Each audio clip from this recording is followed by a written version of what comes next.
This is it, the biggest World Cup the planet has ever seen. For the first time in history, 48 nations will battle across an expanded tournament, from the brutal qualification rounds to the fiery semi-finals. Every match will be a war for survival. As of November 26, 2025, 42 teams have already secured their golden ticket to the 2026 World Cup. And make no mistake, this won't just be another tournament, this will be the toughest and most unpredictable World Cup in football history. Many dreams will collapse in heartbreak, whether in the round of 32 or in extra time of a knockout thriller. But among all chaos, only a few nations stand tall with high chance. Those with the strongest squads, high experience, fearless mindsets, and the hunger to go all the way. In our previous ranking, we revealed the top 4 favourites most likely to lift the trophy in 2026. Now, it's time to complete the story. From rank 5 to 10, the next powerhouses who could shock the world.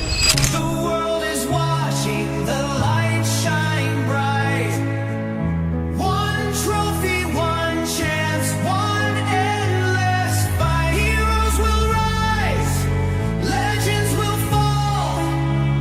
Who will stand when we've seen it all? So, get ready to find out whether your country made it into the ranking or not. Let's get started.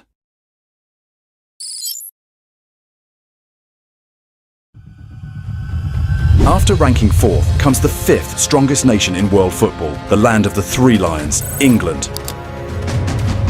Right now, this team is a storm in motion. They are not just competing, they are dominating. Under Thomas Tuchel's tactical brilliance, England has transformed into a machine of disciplined top-tier squad. In the qualifiers, they played 6 matches, won all 6, earning a perfect 18 points. No draws, no losses. Thomas Tuchel's England became the only European team to qualify early for the 2026 FIFA World Cup. That says it all. Under Tuchel, England's system feels like controlled chaos, built on intelligence and ruthless energy. They press high, they build from the back with patience, and shift formation like a living organism. Sometimes a 4-2-3-1, sometimes a 3-4-2-1. Every movement has meaning. Every player knows his role. Up front, the attack is pure firepower. Harry Kane and Ollie Watkins lead the line, clinical, cold, and unstoppable. On the wings, Bukayo Saka and Noni Madueke bring creativity and pace on the right, while Marcus Rashford and Anthony Gordon ignite the left side. So, England's attack rated 9 out of 10. Sharp, fast, ruthless.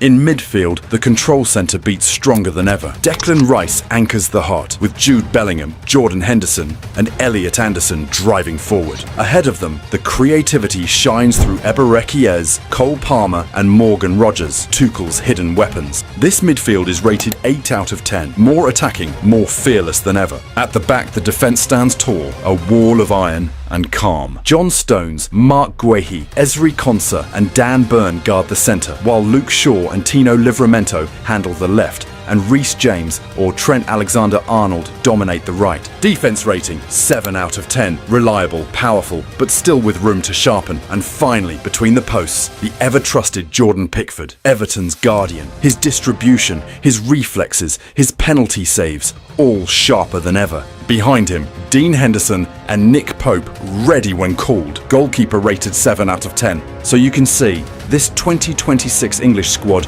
looks more complete than ever. In 2022, England fell short, heartbreak in the quarter-final. But this time, it's different. This team isn't built to collapse, it's built to conquer. After 60 long years, the Three Lions are roaring again. And as the world watches, one question rises. Is this the year England finally ends the wait?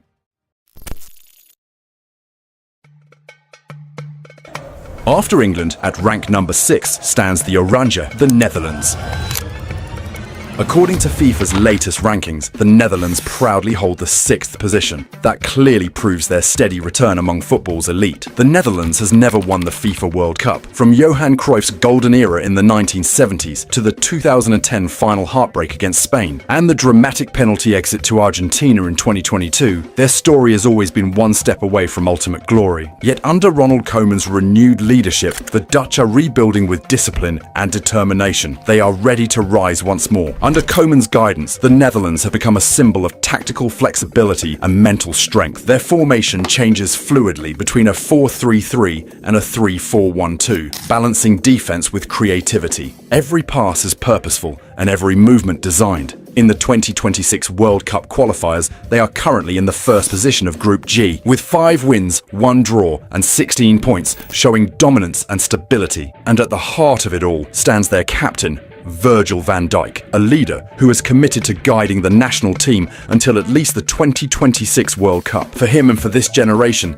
this could be the final chance to achieve what no Dutch side ever has, because the squad feels so good. In attack, the Netherlands possess both flair and efficiency. Memphis Depay and Wout Weghorst lead the line, a combination of strength and sharp finishing. On the wings, Cody Gakpo and Justin Kluivert bring pace and unpredictability on the left, while Donyell Malen and Xavi Simons light up the right with creativity and control. It's an attack that blends youth and experience, elegant, explosive and unforgiving. Their attack got an 8 out of 10 rating for power and precision. Then in midfield, the Dutch remain calm and calculated. Jurdy Schouten and Ryan Gravenberch anchor the play with balance and composure. Ahead of them, Frenkie de Jong, Teun Koopmeiners and Tijani Reinders link defense to attack, maintaining the rhythm and structure. And Xavi Simons often plays as the creative force, Koeman's secret architect, turning control into chances. The midfield, intelligent and versatile, stands at an 7 out of 10 rating for its tactical awareness and fluid playmaking. Defensively, the Netherlands are built on strength and positioning. Virgil van Dijk, Nathan Ake, Stefan de Vrij and Mickey van der Ven form the core of a backline that combines calmness with aggression. On the flanks, Quilinci Hartman covers the left side with determination, while Denzel Dumfries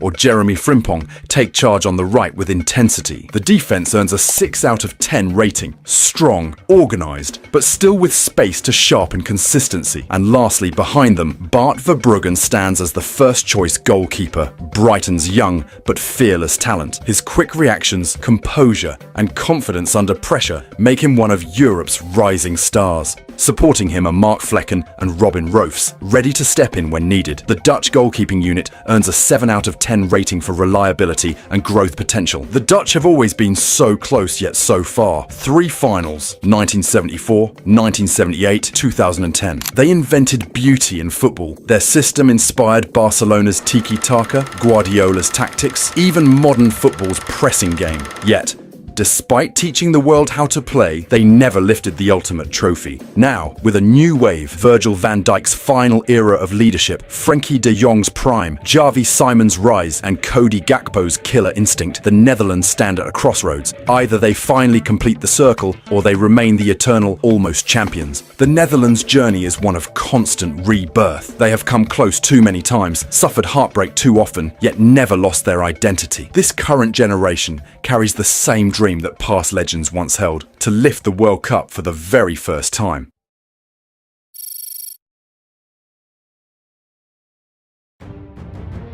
Standing tall at number 7 in our ranking is the 5-time world champion, Brazil. 5 trophies, 1 problem.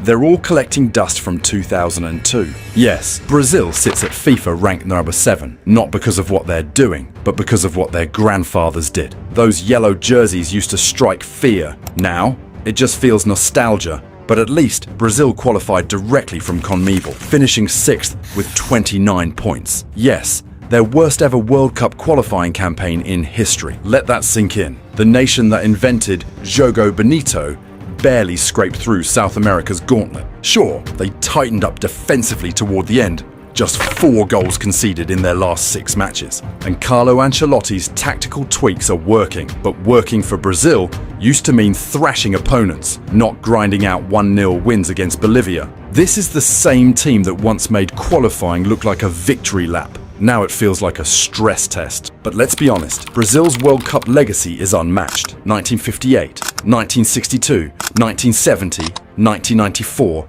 2002. 5 trophies. More than anyone ever. Pelé, Ronaldo, Ronaldinho, Rivaldo, Romario. Names that made the world stop and watch. But since 2002, 24 years without a trophy. That's not a drought, that's a generational curse. 2006, eliminated by France in the quarters. Zidane's last dance. Eliminated by France again. In 2010, beaten by Netherlands, Robben running circles around them. The lead. The Netherlands win by 2 goals to 1. 2014, 7-1. We don't talk about it, but we never forget it. 2018, Belgium knocked them out, and in 2022, against Croatia, penalties and heartbreak. And now, 2026 might be the last chance for their golden generation. It will be Neymar's final World Cup, just like Ronaldo and Messi's last 2026. Everyone putting huge exceptions for Brazil. Other side, Carlo Ancelotti has done something radical. He made Brazil boring, and honestly, it might be exactly what they need. Formation 4-3-3, with the philosophy of compact defending, controlled build-up, and explosive transitions. It's the most structured Brazil has looked in 2 decades. So, the question comes, is that structure strong enough to beat the best teams? Yes. It is, because just take a glimpse of this squad. Their goalkeeper Edison, same as usual, commanding and reliable. Other 2 choices are Bento and John Victor. Then the defense core, Marquinhos, Éder Militão, Gabriel Magalhães. And fullbacks, Danilo, Alexandro and Caio Henrique. Adding depth, Fabrício Bruno, Wesley, Paulo Henrique and Luciano Juba. Then there is midfield, Casemiros, Bruno Guimarães, Lucas Paquetá, Fabinho and Andre Santos. And lastly, on attack. Brazil's 2026 attack is built around Vinicius Jr. on the left and Rodrigo on the right, with Richarlison leading the line centrally. Vini brings explosive creativity and dribbling. Rodrigo adds composure, intelligence and finishing, while Richarlison offers physical presence and classic number 9 movement. Ancelotti's system is highly flexible, allowing Brazil to use 3 or even 4 forwards, shifting Vini centrally when needed. Behind the starters, Brazil has impressive depth. Matheus Cunha as a creative support striker, rising star Estevão, plus Luis Enrique, Juan Pedro and Vitor Roque. Anthony Rapinha and Endrick will take place according the match, giving a mix of flair, speed and youthful energy. The strengths are creativity, versatility and balance. The risks lie in finishing consistency,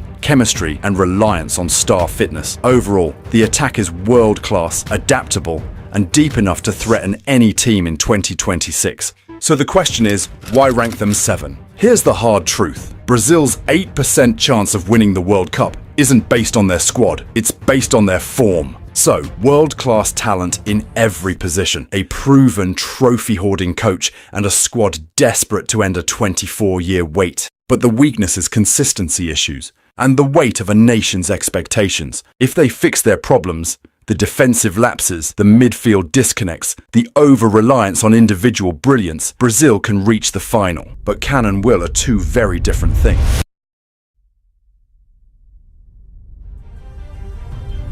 Securing the 8th position in our rankings is the perennial overachiever, Croatia. Croatia sits at FIFA rank 11, a figure that understates their knockout prowess. Croatia earned their 2026 berth through UEFA qualifiers, topping Group L with a display of maturity and tactical nous. Compact in defense, shrewd in midfield, and opportunistic up front. This isn't a Croatia of free-flowing attacks. It's a Croatia of endurance, of strategy, of outlasting the odds. Now, onto their storied past, as Croatia's World Cup journey commands admiration. 1998, 3rd place in their debut, stunning the globe as a new nation. 2018, runners-up, falling to France in the final after epic comebacks. 2022, bronze again, edging Brazil in penalties before Argentina halted their run. A country of just 4 million that's punched above its weight, earning 3 medals in recent decades. Suker, Boban, Modric, who transformed underdog status into enduring legacy. Luka Modric at 40 may bow out, passing the torch under Zlatko Dalic's steady guidance. Setup, often 4-3-3, shifting to 4-2-3-1 for balance. It's the most composed Croatia in a generation, but can composure outmatch raw talent?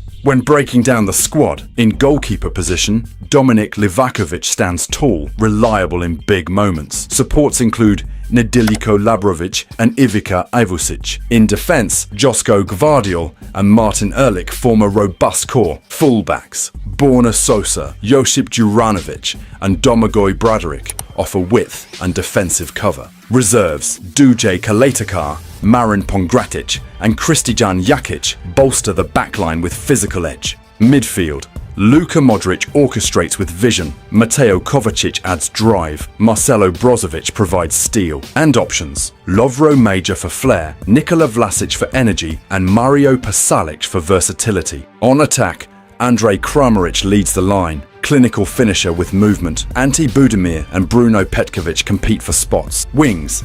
Ivan Perisic and Luka Ivanusek bring pace. Marco Levaya adds grit. The forward line excels in efficiency and pressing, but questions linger on depth against marathon tournaments. Sure, it will the last World Cup for Luka Modric. That's why this nation's standing on top 10 fans' favourite. Croatia's chance isn't unrealistic, but possible. They have 4.3% chance to lift the trophy.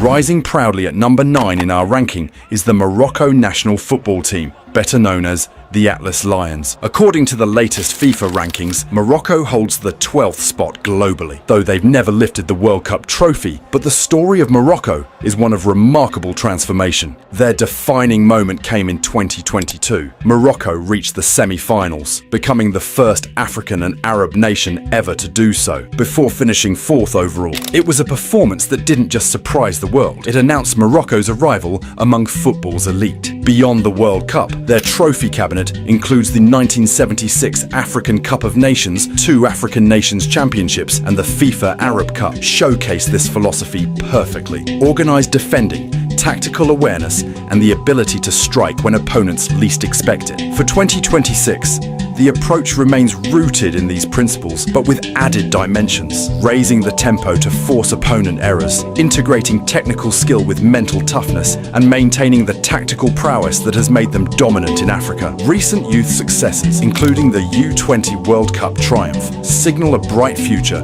where Morocco can blend experience with emerging talent. Morocco didn't just qualify for the 2026 World Cup, they topped Group E with 24 points and a stunning 20-goal difference, finishing undefeated and becoming the first African nation to secure qualification. And the squad is balanced like before. Morocco's strength lies in its balance across all lines. Under coach Walid Regragui, Morocco has crafted a clear identity. Youssef and Nassiri lead the charge, supported by wingers full of pace and creativity. The attacking unit possesses the firepower to unlock any defense. Then in midfield, the engine room displays calm, composure, and versatility, capable of defending deep or pressing high, depending on the tactical demand. And lastly, defense and goalkeeper, a disciplined backline, marshaled by experienced defenders and protected by goalkeeper Yassine Bounou, offers reliability and resilience under pressure. Captain Achraf Hakimi embodies the modern Morocco, and the weather of 2026 World Cup period is on their side. Yes, the weather will be in their favour for the 2026 World Cup, because they made for this harsh summer. They are used to hot, dry, high-intensity conditions, which can give them an advantage against teams that struggle in warm climates. And the chances of winning in 2026 is surprising. They are holding 3.1% chance to win it. And final prediction is they will go again in the semi or quarter-finals.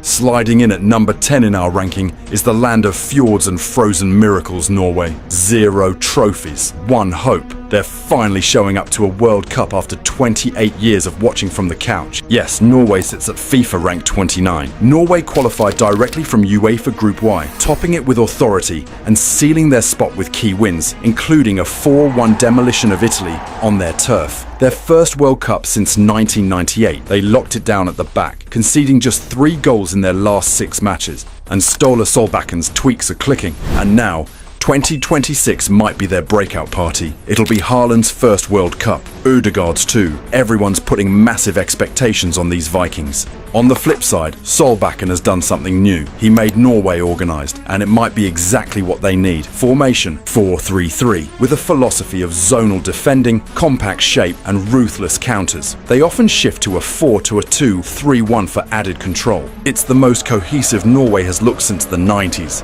Their goalkeeper, Ørjan Nyland, is steady as ever, commanding the box. Backups like Mathias Dingeland and Sander Tangvik adds solid depth. Then the defense core, Christopher Ayer, Leo Østigård, Andreas Hansche Olsen. Fullbacks, Marcus Pedersen, Fredrik Bjørken, and Julian Ryerson. Then midfield anchors, Sander Berge, Patrick Berg, Martin Ødegaard pulling strings, Oscar Bob and Morten Thorsby. And lastly on attack, Norway's 2026 attack is built around Erling Haaland up top, with Antonio Nusa on the left and Alexander Sørloth or Jørgen Strand Larsen as options centrally. Solbakken setup is adaptable, with Ødegaard roaming centrally when needed. Behind the starters, there's depth. Jens Petter Hauge as a versatile winger, Andreas Schjelderup for flair, plus Bård Finne, Ola Solbakken and Veiton Berisha. The strengths are star power up front, defensive solidity and momentum. The risks lie in midfield depth, experience under pressure and over-reliance on Haaland's goals. Overall, the attack is lethal, the team hungry and deep enough to surprise in 2026. So the question is, why rank them 10? Even FIFA threw them at 29 position. But here's the truth. Norway's slim chance of winning the World Cup